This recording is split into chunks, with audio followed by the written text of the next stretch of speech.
Mastery is the new proficiency. Whether it is the perfectly balanced human beings we strive to be in our personal lives, or the litany of degrees and certifications we feel we need after our names, or the speed with which we feel compelled to climb our career ladder, greatness is the new baseline. And in this hyper-information super age, evidence of others' achievements are all around. It is really easy to feel like our base human instinct to better ourselves ain't enough. We've got to push every boundary just to keep pace. So what do? We go to the experts, right, to help us. And they're everywhere. Postgraduate degrees, TEDx talks, personal trainers, professional certifications, cool books that talk about leaning in and grit, parenting retreats. And they're amazing, right? They guide, they cajole, they define. We use them to help us to get to the greatest heights we possibly can, far higher than we could ever do by ourselves. It's amazing. I know. I did it. I was 29 years old. I was a failed actor. I had an architecture degree I would never use because I sucked at it. I couldn't get any graduate programs because I had an architecture degree. What does that do for you? I was working in restaurants, right? Just trying to make rent. And I read this article in USA Today about this court of master sommeliers thing and how it was a career like in wine. And I'm like, well, I kind of like wine. I'll go do that, right? 5.5 years later, I passed the most difficult examination in the world, right? First of all, time out. I couldn't answer a single question on 2 or 3, so let's put it all in perspective. But I did. I earned the Master Sommelier diploma. No. Thank you. And I'm really proud because it really is the greatest beverage hospitality title in the world, right? And more so, I did it on my first try. Yeah, miracles, hallelujah. Really, like less than 1% of all of the candidates who ever even sat the examination have done that. And now, I give it out. I bequeath it to others. I am the examination director for the Court of Master Sommeliers Americas. I set the final content and delivery of every certification for the court. And I am really proud of it. Man, this is an amazing organization. It's helping an incredibly wonderful, burgeoning sommelier industry.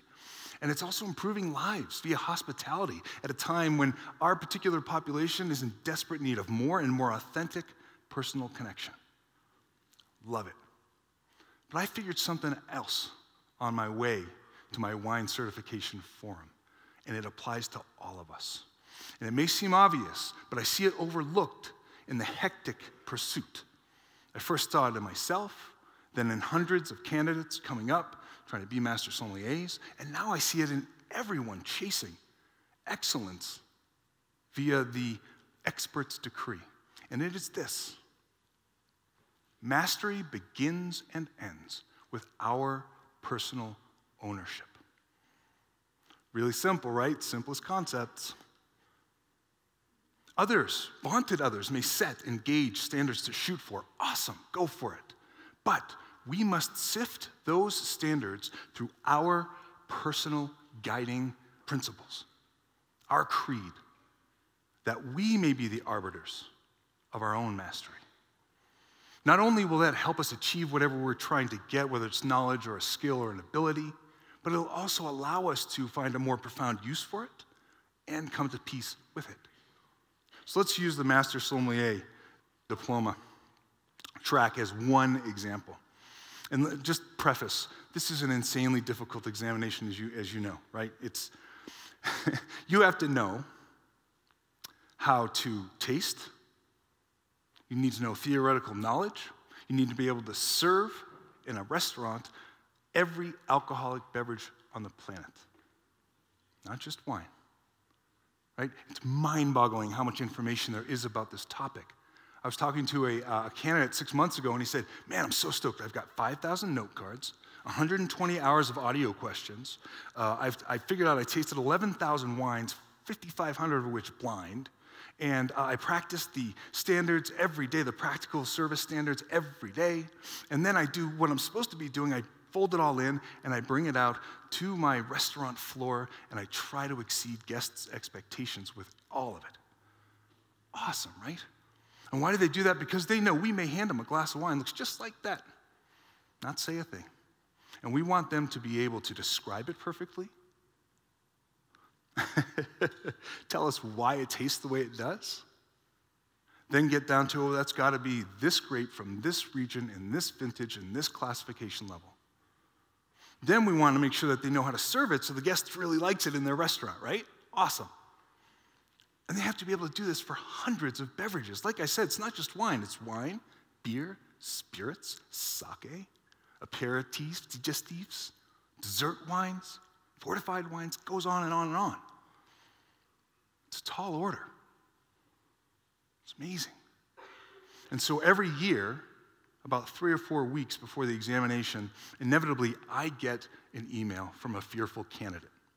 And I'm going to tell you, this candidate is a rock star somm. I couldn't even hold their corkscrew, really. I swear, they're amazing. And they're amazingly prepared. They're peerless in their preparation for this examination. But that seed of doubt, powerful. And so they send this raw, vulnerable, heartfelt message to me, essentially boiling down to, do I even stand a chance at passing this thing? Should I even sit in 3 weeks? I know that feeling. I've been there. It's heart-wrenching. The fragility they walk around with life, trying to breathe through those heart palpitations as the test draws nearer and nearer. I know their dedication to this has cost them tens of thousands of dollars every single Saturday night and New Year's Eve with their family since 2012. Any moment of free time because they've got to concentrate on this incredible achievement.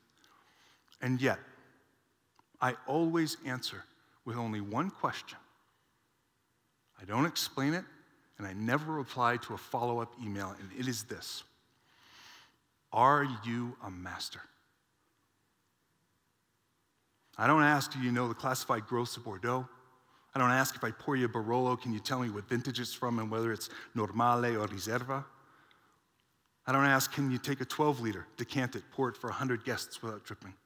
Because none of that matters. As much as their need to check back in to see if our standards feed their leap for excellence, their arc of greatness. You know, and there's so many options for them. Maybe the Court of Master Sommeliers, Master Sommelier Diploma, maybe it feeds their lifelong dream to create, I don't know, a hospitality mecca via a small Italian trattoria in a college town in the foothills of the Rocky Mountains. Bob Stuckey. Maybe they want to be a winemaker in New York State or Walla Walla Valley, and they need to have this intimate knowledge of the world of wine so that they know where theirs fits in. Maybe they just can't abide trying to sell something to a guest they know nothing about. Regardless, our criteria, if they believe it's just another thread in their fabric, it's just another example of how great they are, then maybe they'll attack the exam as it's supposed to be. Another 3 days in a life that is already excellent. I can tell you this, our title will not affirm the command they have on this skill alone. There are plenty of master sommeliers walking around that don't yet own it for themselves. I know, I did that too. I passed in 2005, but I didn't become a master sommelier until 2009.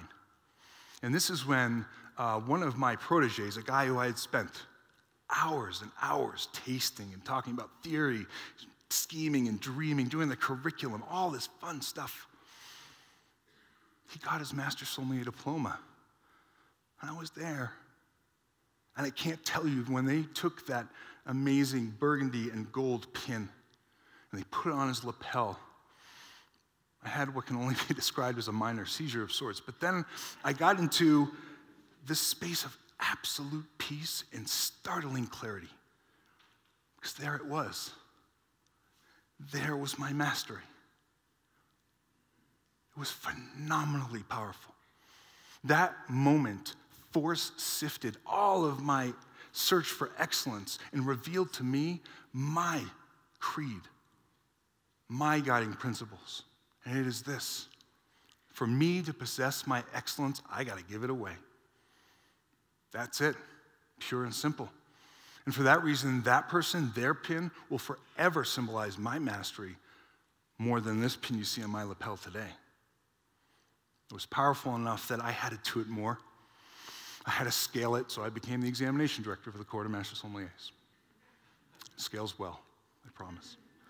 It's amazing, and it taught me something else. Don't forget to check in.